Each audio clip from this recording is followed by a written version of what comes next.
बॉलीवुड के सुपरस्टार शाहरुख खान के बेटे आर्यन खान की मुसीबतें लगातार बढ़ती जा रही है। आज तीसरी बार आर्यन खान की जमानत याचिका रद्द कर दी गई है, जिसके बाद से तुरंत शाहरुख खान अपने बेटे से मिलने मुंबई के आर्थर रोड जेल पहुंचे, जहां की तस्वीरें आप दिखाएंगे कि यह शाहरुख खान का बंगला है मन्नत, जहां पर आज दोपहर के करीब 12 बजे के आसपास एनसीबी के 5 अधिकारी दाखिल हुए। लेकिन एनसीबी के अधिकारी अंदर नहीं गए, बल्कि एक अधिकारी अंदर गया, जिसको पेपर पे साइन करवाना था। हालांकि मीडिया में यह बात चलने लगी, लगता है छापेमारी, लेकिन एनसीबी की तरफ से यह कहा गया कि छापेमारी नहीं है, महज एक प्रक्रिया है जिसके लिए एनसीबी यहाँ दाखिल हुई थी। फिलहाल यह जानकारी और मिल रही है कि जिस तरह से आर्यन खान की मोबाइल चैट से एक अभिनेत्री का नाम सामने आया था, वह नाम अब सामने खुलकर आ गया, जिसका नाम अनन्या पांडे है, जिसके यहाँ छापेमारी की जा रही है। फिलहाल यह भी जानकारी मिल रही है कि अनन्या पांडे को आज 2 बजे एनसीबी दफ्तर में बुलाया गया था पूछताछ के लिए। फिलहाल यह भी जानकारी मिल रही है कि जिस तरह से ड्रग्स ट्रैफिकिंग का मामला सामने आया था, उसको लेकर एनसीबी ने अब कमर कस लिया है। एनसीबी लगातार माननीय कोर्ट को भी यह जानकारी दी है कि किस तरह से ड्रग्स मामले की जानकारी एक के बाद एक परत खुलती जा रही है, जिसको लेकर माननीय कोर्ट ने आर्यन खान की जो है जमानत याचिका 3 बार रद्द कर दी है। फिलहाल अभी यह माना जा रहा है कि अब अगली सुनवाई कब होगी इसकी जानकारी नहीं है, लेकिन लगातार आपको फिर से एक बार दिखा दें कि यह मन्नत बंगला है, जहां पर अमूमन लोग जो है शाहरुख खान और उनके परिवार से मिलने आते थे। लेकिन इस बार देखा जा रहा है कि मीडिया का जमावड़ा लगा हुआ है, लोग लगातार इस इंतजार में बैठे हैं कि आखिर शाहरुख खान का बेटा आर्यन खान कब जेल से बाहर आएगा।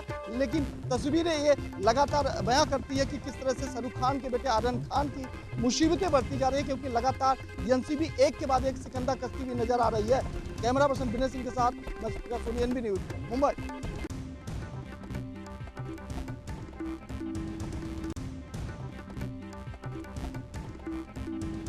कोरोना की महामारी झेल रहे देश को अब कोरोना की लड़ाई में अंतिम रूप में लाकर पहुंचा दिया है।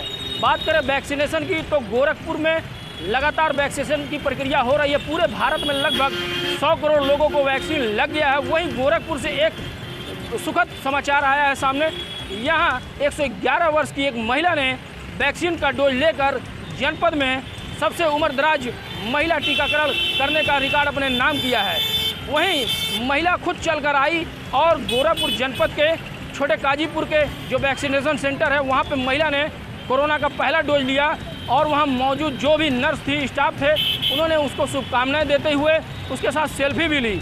इस संबंध में गोरखपुर के मुख्य चिकित्सक अधिकारी डॉक्टर सुधाकर पांडे ने बताया कि एक 111 वर्ष की महिला कोरोना का वैक्सीन लेने खुद चलकर आई थी, जिनको शुभकामना दिया गया और लोगों से आग्रह किया गया कि इनसे प्रेरित होकर जो भी लोग बचे हैं वो कोरोना का डोज ले, ताकि इस महामारी पर बहुत जल्द भारत के साथ साथ गोरखपुर भी पूरी तरीके से विजय हासिल कर सके। वहीं महिला के जज्बे को देखकर वहां मौजूद लोगों ने भी उसे सलाम किया और उनसे सीख लेने की नसीहत दी। एनबी न्यूज के लिए गोरखपुर से गोविंद कुशवाहा।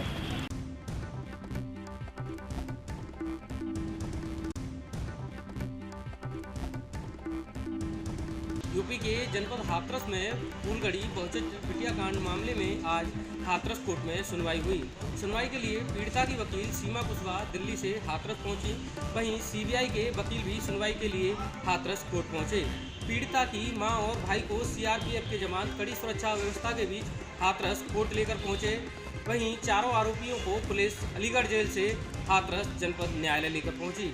आज पीड़िता की मां के बयान दर्ज हुए हैं और मामले की है। आज लंच से पहले ही सुनवाई खत्म हो गई, क्योंकि जो इसमें रमा देवी थी उनका बयान पहले हो गया था। उनके साथ जिन्हें थी जो क्रॉस एग्जामिनेशन था, आज उनका कंप्लीट हो गया है। अगली जो सुनवाई है वो 28 अक्टूबर की। किस किस को आज कोर्ट में पेशी हुई है, किस किस को बुलाया गया? तो देखिए, जो कोर्ट में 4 जो मेन इसमें एक्यूज हैं, वो चारों एक्यूज को लाया गया है। रमा देवी, जिनका बयान इसमें होना था, जिनके साथ जिन्हें होनी थी, डिफेंस के लॉयर थे, हमारी पूरी टीम थी, जिसमें मैं हूँ, हमारे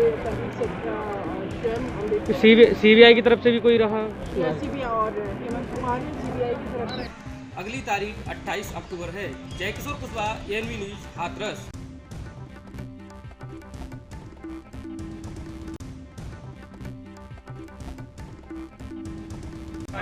समाचार समाजवादी पार्टी के राष्ट्रीय अध्यक्ष शिवपाल यादव नगर यादव कौशाम्बी पहुंचे तो कार्यकर्ताओं में जनसैलाब और पहुंचे सशस्त्र माला पहनाकर शिवपाल यादव का स्वागत किया। रथ यात्रा जगह जगह पे कार्यकर्ताओं ने रथ यात्रा का स्वागत किया। रथ यात्रा कौशाम्बी से प्रयागराज के लिए रवाना हुआ 2022 चुनाव के लिए। महिलाओं के बारे में अच्छी बात है, महिलाओं के बारे में प्रियंका जी ने सोचा है, लेकिन हमेशा समाजवादियों को तो हमेशा रहा आरक्षण पार्टियों को दे दिया जाए। तो अगर पार्टियों को दे दिया जाए तो और ज़्यादा महिलाओं की संख्या होगी। अब वो पहले आरक्षण हो तब सोच लेंगे। समाजवादी पार्टी और ओम प्रकाश राजभर के साथ अखिलेश यादव की मुलाकात हुई, इससे क्या कहना चाहेंगे? तो ये तो अच्छी बातें हैं और आगे बढ़े बातें। क्या आपकी पार्टी भी उसमें शामिल होगी 27 तारीख को मऊ जिले में? देखिए, हम तो अलायंस पहले होने दो, अलायंस हो, हम चाहते हैं अलायंस हो।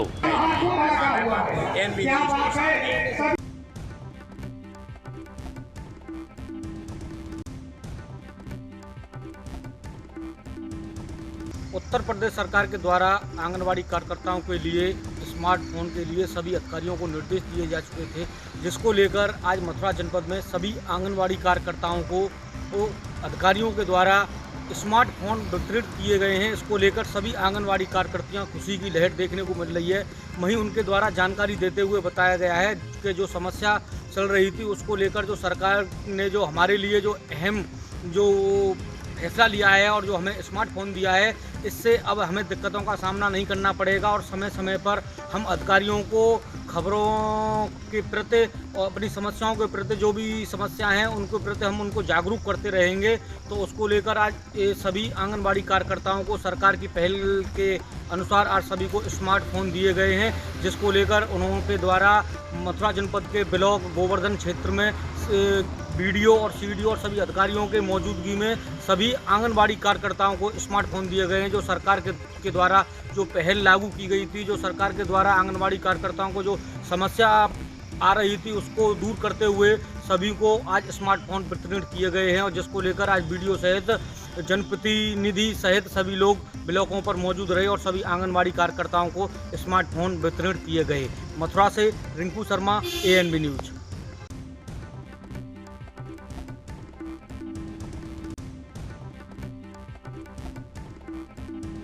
ड्रग्स मामले में शाहरुख खान के बेटे आर्यन खान की जमानत भले ही ना हो रही हो, लेकिन महाराष्ट्र में राजनीतिक सियासत काफ़ी तूल पकड़ लिया है।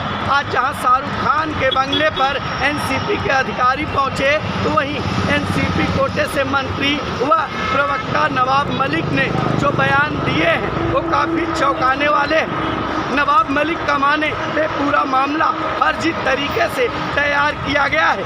नवाब मलिक अपने बयान में आगे कहते हैं कि एनसीबी जिस तरीके से सारी चीज़ों को मीडिया के सामने रखा है, एक सोची समझी साजिश है।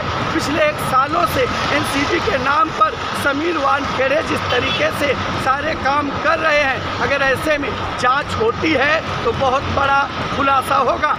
जहां एक तरफ ड्रग्स मामले में लगातार जांच की आंच कई लोगों तक पहुंच रही है और शाहरुख खान के बेटे आर्यन खान को जमानत नहीं मिल रही है, वहीं दूसरी तरफ राजनीतिक सियासत भी काफ़ी तूल पकड़ चुकी है।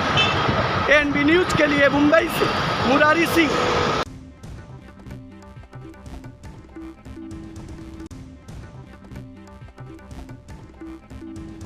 उत्तर प्रदेश के उप मुख्यमंत्री व जिले के प्रभारी मंत्री डॉक्टर दिनेश शर्मा अपने 1 दिवसीय दौरे पर रायबरेली पहुंचे। उन्होंने अपने 1 दिवसीय दौरे की शुरुआत रायबरेली के फिरोज गांधी ऑडिटोरियम में प्रतिभा सम्मान समारोह से की। उसके बाद वो रायबरेली के जेल रोड पर स्थित स्टेडियम में अमृत कीड़ा महोत्सव का उद्घाटन किया। वहीं पर मीडिया से रूबरू होते हुए डॉक्टर दिनेश शर्मा ने अपनी सरकार की उपलब्धियों को गिनाया तो विपक्षियों पर तंज भी कसा। उन्होंने प्रियंका गांधी के द्वारा छात्रों को स्मार्टफोन व इलेक्ट्रॉनिक स्कूटी देने के सवाल पर तंज कसते हुए कहा कि ना नौमन तेल होगा, ना राधा नाचेंगी, ना इस प्रकार के लोग कभी सत्ता में आएंगे, ना वो कुछ कर पाएंगे।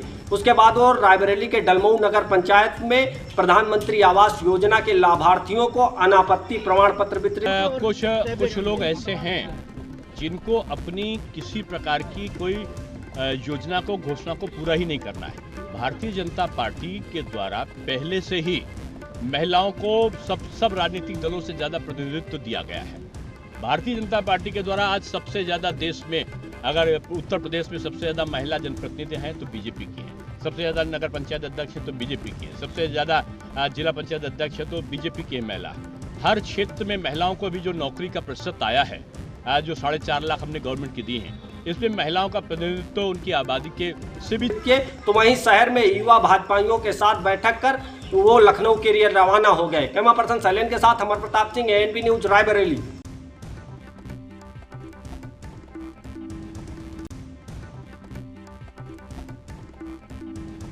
इन दिनों किसानों को खेती के लिए खाद अत्यंत आवश्यकता है और किसान खाद के लिए इन दिनों लाइनों में भी खड़े हुए मिल जाएंगे। लगातार किसानों को खाद के लिए परेशानियों का सामना करना पड़ रहा है। तो वहीं मध्य प्रदेश के रीवा जिले में सोसाइटी में जो पूर्व में किसानों को खाद वितरित होती थी, अब उसे बदलकर कृषि उपज मंडी में कर दिया गया है। रीवा के करहिया मंडी में किसानों को खाद वितरित की जा रही है। आज सुबह 6 बजे से ही हजारों की संख्या में कृषि उपज मंडी करहिया में किसान पहुंच गए और वहां पर खाद के लिए लाइन में खड़े हो गए, लेकिन किसानों को पूरी तरह से खाद वितरित नहीं हो पाई और किसान यूरिया खाद के लिए सुबह 6 बजे से ही लाइन में लगे रहे। हालांकि करहिया मंडी में करीब 5000 की संख्या में किसान वहां पर मौजूद थे। वहीं कई सारे ऐसे किसान थे जिन्हें कि खाद उपलब्ध नहीं हो पाई और मायूस होकर उन्हें वापस लौटना पड़ा। किसानों की भीड़ को बढ़ते हुए जैसे ही किसान लगातार उनकी संख्या बढ़ रही थी, तो वहीं पुलिस को भी बुलाया गया और पुलिस की मौजूदगी में खाद का वितरण करवाया गया। कुछ किसानों को खाद तो मिल गई और कुछ किसान वापस लौट गए खाली हाथ। हालांकि मौके पर पहुंचे हुजूर तहसीलदार के द्वारा टोकन व्यवस्था करवाई गई है और टोकन वितरित करवाया गया। तो टोकन व्यवस्था जो करवाई गई तो उसमें सिर्फ 255 ही टोकन मौजूद थे, जो कि लाइन में लगे किसानों को सिर्फ 255 टोकन ही वितरित हो पाए। वहीं किसानों के द्वारा बताया गया कि पूर्व में जो खाद वितरित होती थी और सोसाइटी के द्वारा खाद वितरित की जाती थी, वह अच्छी व्यवस्था थी और उसमें आसानी के साथ उन्हें खाद मिल जाती थी, लेकिन अब उसे बदलकर कृषि उपज मंडी में रख दिया गया है, जिस कारण से उन्हें परेशानियों का सामना करना पड़ रहा है। किसान जो कि 24 घंटे अपने खेतों में काम करके अन्न उगाने का कार्य करता है, बावजूद उसको लाइनों में लगना पड़ता है और 1-2 घंटे नहीं 5 से 6 घंटे लगातार वह लाइन में लगे रहे, बावजूद इसके उन्हें खाद नहीं मिल पाई। मायूस होकर उन्हें वापस जाना पड़ा। कहीं ना कहीं इसमें किसानों के मन में आक्रोश भी देखने को मिला है, लेकिन किसान साफ तौर पर यह मांग कर रहे हैं कि एक खाद वितरण पुलिस सोसाइटी में फिर से चालू की जाए। ANP न्यूज के साथ संवाददाता विजय त्रिपाठी, रीवा।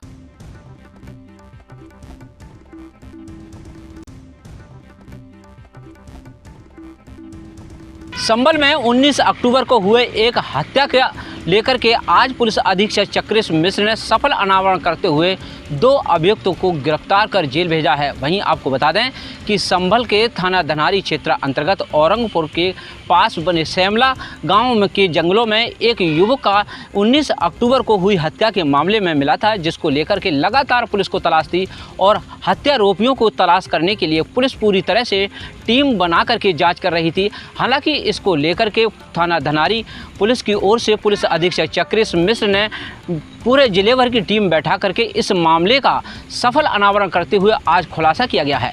आपको बताते चले कि इसमें 13 बीघे ज़मीन के बेचने के विवाद को लेकर के भाइयों के बीच विवाद चल रहा था। इसके मामले को लेकर के आरोप है कि पुलिस अधीक्षक चक्रेश मिश्र की माने तो इसमें उसके ही सगे भाई ने सुनसान जंगलों में बुलाया और उसको उस गमछे से उसका गला दबा करके उसकी हत्या कर दी, जबकि इसमें शामिल उसका एक समधी रामदास नाम का भी बताया जा रहा है, जबकि इसके भाई का स्वराज नाम था और उसने अपने साथी के साथ मिलकर अपने सगे भाई को हत्या के मौत के घाट उतार दिया है। इसको पूरे मामले को आज पुलिस अधीक्षक चक्रेश मिश्र ने खुलासा करते हुए हत्या का सफल अनावरण किया है। इन दोनों को आज गिरफ्तार किया गया है। 48 घंटे के अंदर इस केस को वर्कआउट करते हुए हम लोगों ने इन दोनों को आज माननीय न्यायालय भेजा जा रहा है। इसमें यह जानकारी हुई पूछताछ में कि इनके द्वारा आपस में ज़मीन के लेन देन को लेकर विवाद था। दोनों भाइयों में से एक भाई का ये कहना था कि उस दूसरे ने गांव में शराब के नशे में बहुत सी ज़मीन हमारी बेच दी है। इस कारण से इन्होंने एक सुनसान स्थल पर इसको बुलाया और उसके बाद गमछे से गला घोंटकर इसकी हत्या की। आवश्यक वैधानिक कार्रवाई की जा रही है और आगे की कार्रवाई प्रश्न और अभियुक्तों को जेल भेजा है। अपने सहयोगी के साथ महेंद्र सिंह मौर्य, ANB न्यूज़, संभल, उत्तर प्रदेश।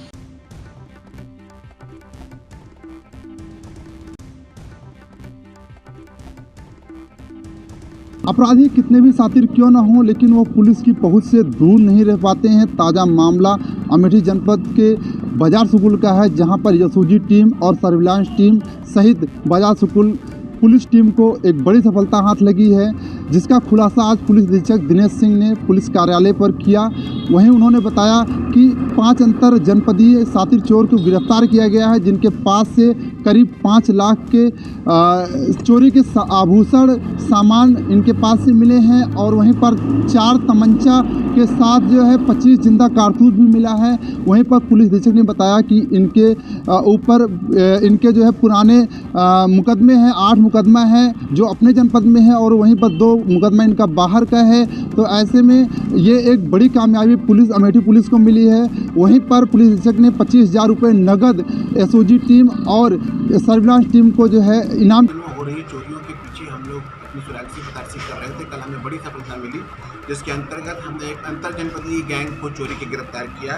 5 अभियुक्तों की गिरफ्तारी हुई और करीब 11 चोरी का खुलासा हुआ। 5 लाख के सामान की बरामदगी हुई, जिसमें रामबरन पासी, राजकरण, आनंद पासी, शिव कुमार और रविंद्र 5 चोरों की गिरफ्तारी हुई 4 तमंचों के साथ। ये एक अंतर जनपदीय गैंग है, जिसमें कि हमारे यहाँ जो खुलासा हुआ उसमें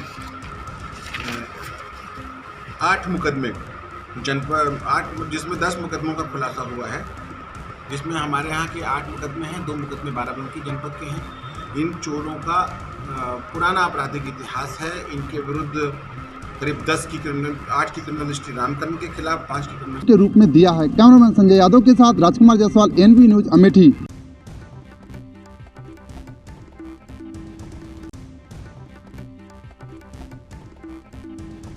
इस वक्त हम खड़े हैं भिंड के देहात थाना क्षेत्र के मनकाबाव गांव में, जहां पर आज एक विमान क्रैश हुआ है और जैसे ही विमान क्रैश होने की सूचना मिलती है मौके पर जिला प्रशासन भी पहुंचा है। और इस बीच हम कैमरामैन से कहेंगे कि दिखाएं जिस जगह पे ये क्रैश हुआ है, आप देख सकते हो। और ख़ास बात ये है कि यहाँ पर कोई पानी का इंतज़ाम नहीं हो पाया था और जो फायर ब्रिगेड आई थी वो बाजरा की खेती होने के कारण मौके पर नहीं पहुँच पाई है। कुछ चश्मदीद हमारे पास हैं, उनसे जानना चाहेंगे जी कैसे पता लगा, क्या है पूरा। मैं अपने गांव में बैठा हुआ था, बबेड़ी पंचायत में ये मनकाबाग पड़ता है असल में, और ना बड़ा तेज़ धमाके की आवाज़ आई और ये पता चला कि है ना फाइटर प्लेन यहाँ पे क्रैश हुआ है।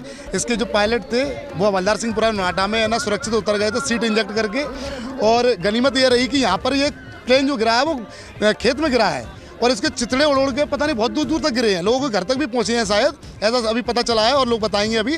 लेकिन ये गनीमत रही है कि ये खेत में गिराया, अगर 100 मीटर भी पीछे हो जाता सड़क पे तो काफ़ी बड़ा हादसा हो सकता था, काफ़ी लोगों की जान जा सकती थी। भगवान का ये शुक्र है कि खेत में गिरा हुआ। तो जैसे कि आप देख रहे हैं, स्थानीय लोगों ने बताया कि जो विमान क्रैश हुआ है, आवाज़ इतनी तेज़ थी कि जो आसपास के गाँव के रहवासी थे वो मौके पर पहुँचे और उन्होंने भिंड पुलिस को सूचना दी। सूचना मिलते ही Bhind SP Manoj Kumar Singh, Bhind DSP headquarter Arvind Shah और CSP सहित तमाम पुलिस के आला अधिकारी मौके पर पहुंचे और सेना का हेलीकॉप्टर भी सूचना मिलते ही मौके पर पहुंचा, जहां एक जो विमान में पायलट था वो पैराशूट से उसने कूदकर अपनी जान बचाई। हालांकि थोड़ा बहुत घायल होने के बाद उसे एयरलिफ्ट किया गया। एयरलिफ्ट होने के बाद उसे ग्वालियर पहुंचाया गया है। फिलहाल जो सेना की टीम है, एयरफोर्स की टीम है, वो भी यहाँ पर पहुंची है और जांच पड़ताल शुरू हो गई है। खास बात बता दें कि यहाँ पर पानी का कोई इंतजाम नहीं था और ग्रामीण जो हैं, ग्रामीणों ने अपना ट्यूबवेल चालू करवा के पानी चालू कराया गया है। फिलहाल आग बुझाने का हम कैमरामैन से कहेंगे, देखिए ये कार्य जारी है। और ख़ास बात ये है कि ये जो जहाँ घटना स्थल है वो वहाँ पर बाजरे की खेती है और वहाँ पर कोई भी साधन नहीं पहुँच पाया, इसलिए थोड़ा रेस्क्यू में विलम्ब हुआ है। लेकिन बात की जाए भिंड जिला प्रशासन की तो भिंड एसपी, डीएसपी, सीएसपी सबसे पहले पहुंचे और बचाव राहत कार्य करते हुए सभी जगह जो एक घेराबंदी होती है, घेराबंदी कर दी गई है। हालांकि सूचना मिलते ही यहाँ पर हज़ारों की संख्या में, हम कैमरामैन से कहेंगे देखिए कितने लोग ये आसपास के गांव के अलावा भिंड से भी काफ़ी लोग आए हैं। और इसके हम बता दें कि इसकी जो दूरी है वो भिंड से करीब 4 से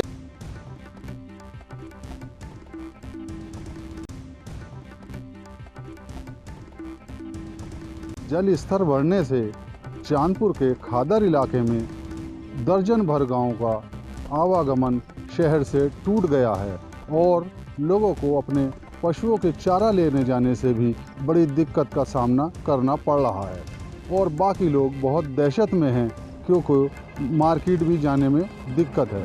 प्रशासन अलर्ट है, पूरी तरह लगा हुआ है। ANB न्यूज़ से गुड्डू भारती, बिजनौर।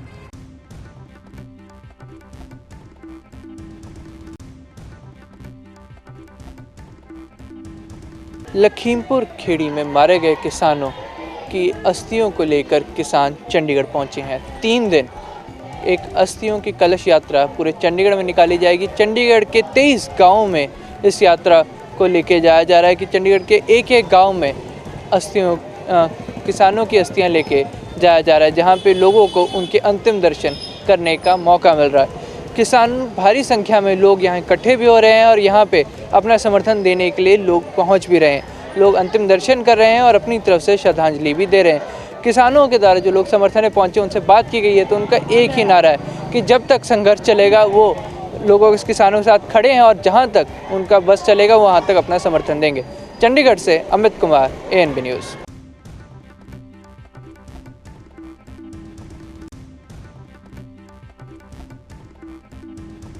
सुप्रीम कोर्ट के आदेश के बाद किसानों को अब रास्ता खाली करना पड़ रहा है। सीधे सीधे कहें तो कहीं ना कहीं मिली जिस तरीके से सुप्रीम कोर्ट की तरफ से आदेश दिया गया है कि दिल्ली की सीमाओं पर किसानों को हटाया जाए और किसान जो हैं वो अपनी मांग जरूर कर सकते हैं मगर रास्ता नहीं रोक सकते हैं।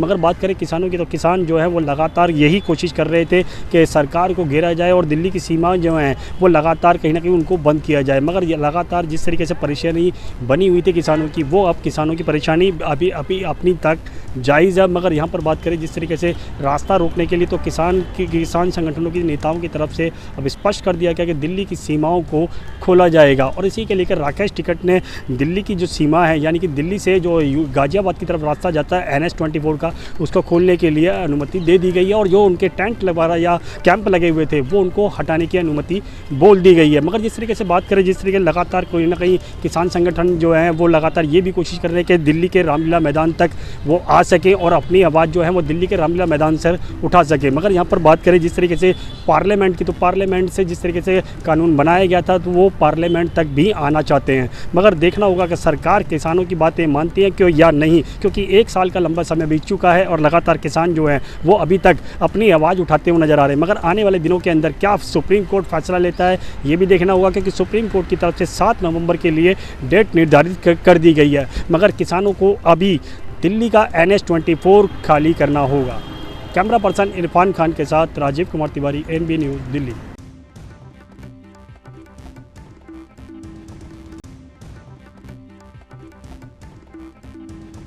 आज देवरिया में श्रम कल्याण राज्य मंत्री सुनील भराला का आगमन हुआ और उन्होंने यहाँ पे समीक्षा बैठक किया है विकास भवन में और प्रेस वार्ता भी किया है।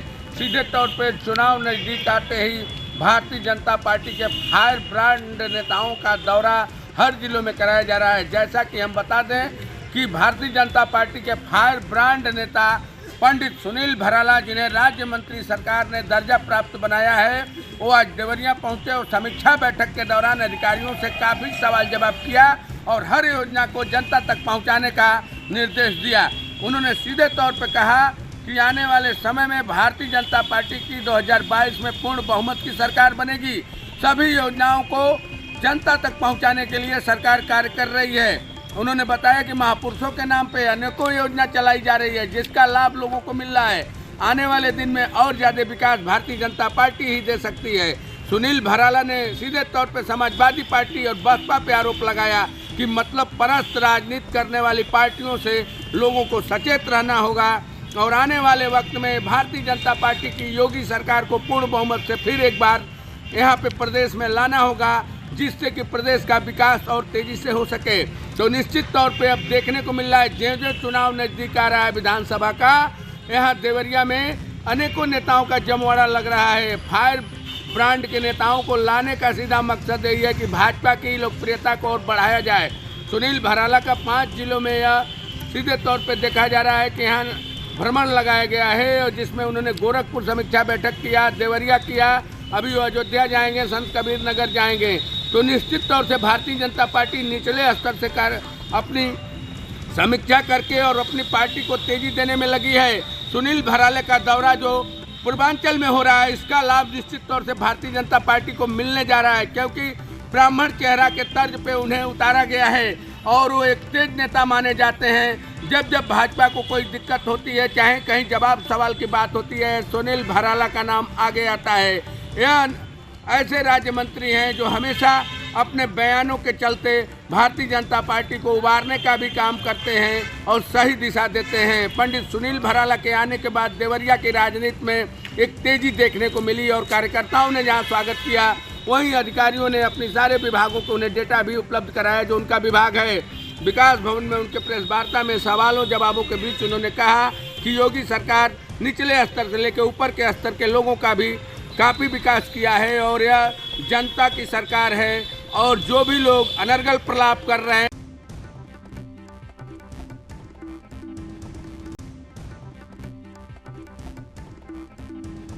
गाजियाबाद के अवैध विकास के अधिकारी और बिल्डरों द्वारा चल रहा है मौत का खेल।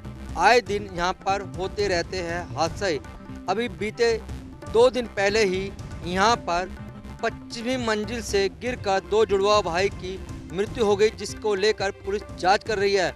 जब हमने इसके बारे में अधिकारियों से बात की तो उन्होंने जांच का कहकर अपना पल्ला झाड़ लिया। आपको बताते चले कि यहाँ पर बिल्डरों द्वारा बिना परमिशन के यहाँ पर रेजिडेंस को बसाया जा रहा है। हमारी यहाँ पर अधिकारियों से बात हुई है, उनका साफ तौर पे कहना है कि कुछ बिल्डरों को हमने पोजीशन लेटर दिया है, लेकिन कहीं ना कहीं यहाँ पर बिना पोजीशन लेटर के यहाँ पर अवैध विकास रेजिडेंस में लाखों पब्लिक रह रही है, जिसके कारण आए दिन हादसे होते रहते हैं। लेकिन कहीं ना कहीं यहाँ पर अधिकारी और बिल्डरों की साठगांठ भी देखी गई है।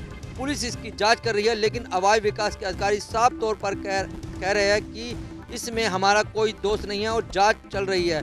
जांच के नाम पर कहीं ना कहीं फाइलों को दबाया जाता है, जबकि उत्तर प्रदेश के मुख्यमंत्री योगी आदित्यनाथ का साफ कहना है कि कोई भी दोषी हो, चाहे बिल्डर हो, चाहे जमीन भू माफिया हो, उसके खिलाफ अधिकारी सख्त कार्रवाई करे। लेकिन कहीं ना कहीं यहाँ पे देखा गया है, या तो ये अधिकारी सपा और बसपा के लिए काम कर रहे हैं, कहीं ना कहीं भाजपा और हमारे मुख्यमंत्री की छवि खराब करने में लगे हैं। यह भी एक बड़ा सवाल है।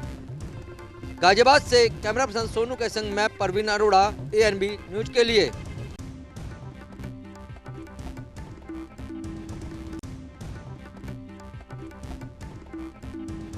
ओ माय गॉड 2 की शूटिंग अब उज्जैन में भी होगी। फिल्म इंडस्ट्रीज के लोगों ने महाकाल मंदिर और उसके आसपास के कई स्थानों का चयन भी कर लिया है। वैसे हम बता दें, फिल्म इंडस्ट्रीज के प्रसिद्ध कलाकारों का उज्जैन से बहुत नाता रहा है।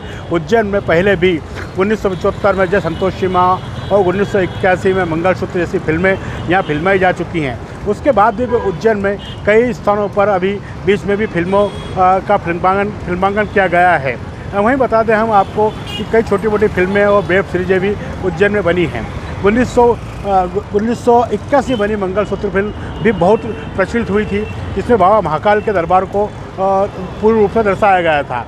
वहीं बता दें कि ओ माय गॉड 2 की शूटिंग भी उज्जैन के बाबा महाकाल के दरबार और उसके आसपास रामघाट और ऐसे कई स्थानों पर चिन्हित की गई है, जहां पर ये फिल्म की शूटिंग की जाएगी। वैसे इसकी अभी पूरी तरह से जानकारी देना संभव नहीं है। जब तक इस फिल्म का शुभारंभ शूटिंग शुरू नहीं हो जाती है, तब तक इसमें कहना कुछ भी असंभव है। उज्जैन से विजेंद्र यादव, ANB न्यूज़ के लिए।